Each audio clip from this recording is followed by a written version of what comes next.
விழுப்புரம் மாவட்டம் திண்டிவனம் வட்டம் ஒலக்கூர் ஒன்றியத்திற்குட்பட்ட கொடியம் ஊராட்சி ஒன்றிய தொடக்கப்பள்ளி தற்போது மிகவும் மோசமான நிலையில் இயங்கி வருவதாக பொதுமக்கள் குற்றச்சாட்டு எழுப்பியுள்ளனர்.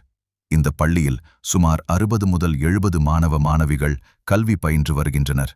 ஆனால் அவர்களுக்கு குடிநீர் வசதி இல்லை, கழிப்பறை வசதி இல்லை என அடிப்படை வசதிகளே இல்லாத சூழலில் கல்வி கற்க வேண்டிய நிலை ஏற்பட்டுள்ளதாக கூறப்படுகிறது.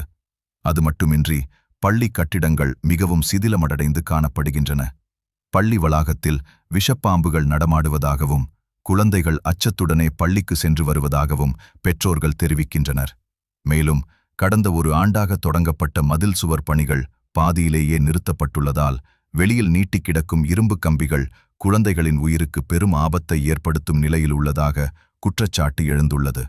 இந்த பிரச்சினைகள் குறித்து கடந்த 5 முதல் 6 ஆண்டுகளாக கொடியம் கிராம மக்கள் பலமுறை போராட்டம் நடத்தி மாவட்ட ஆட்சியர், சார் ஆட்சியர் மற்றும் சம்பந்தப்பட்ட அதிகாரிகளிடம் மனுக்கள் அளித்தும் இதுவரை எந்தவித நிரந்தர நடவடிக்கையும் எடுக்கப்படவில்லை என வேதனை தெரிவிக்கின்றனர். மேலும் பள்ளி நிர்வாகம், ஆசிரியர்கள் மற்றும் ஊராட்சி நிர்வாகமும் இந்த பிரச்சனையில் போதிய அக்கறை காட்டவில்லை என்றும் கிராம மக்கள் குற்றம் சாட்டுகின்றனர்.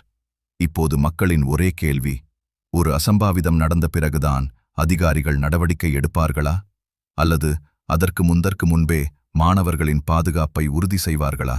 இந்த பள்ளிக்கு உடனடியாக பாதுகாப்பான புதிய கட்டிடம், குடிநீர் வசதி, கழிப்பறை வசதி, முழுமையான மதில் சுவர் மற்றும் அனைத்து அடிப்படை வசதிகளையும் ஏற்படுத்த வேண்டும் என்பதே கொடியம் கிராம மக்களின் ஒருமித்த கோரிக்கையாக உள்ளது.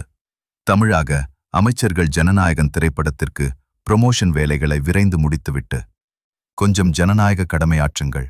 பள்ளி கல்வித்துறைக்கு மாவட்ட ஆட்சியர் மற்றும் சம்பந்தப்பட்ட அரசு அதிகாரிகள் நடவடிக்கை எடுக்குவரை உங்களால் முடிந்தவரை ஒருவருக்காவது ஷேர் பண்ணுங்க.